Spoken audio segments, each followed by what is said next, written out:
Ito guys, ginisang sito. Ayan, nag-iwan akong kamatis, bawang, ating hiwagang sandok. Ayan, kumukulo yung mantika natin.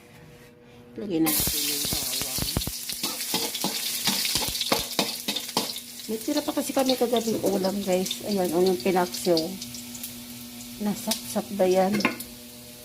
Ayan yung naglalako, inutang pa yan mga mi.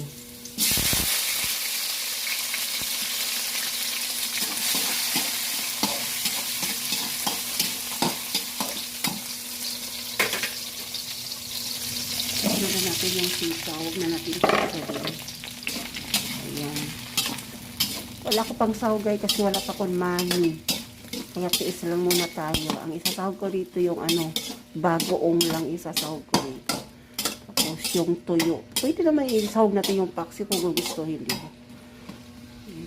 Huwag natin siya lagyan ng tuyo.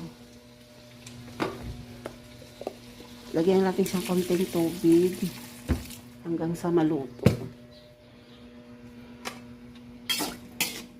Diba? The best na tayo ng ulam, lagyan lang natin sa magic sarap. Okay na. May pang ulam na sa tanga.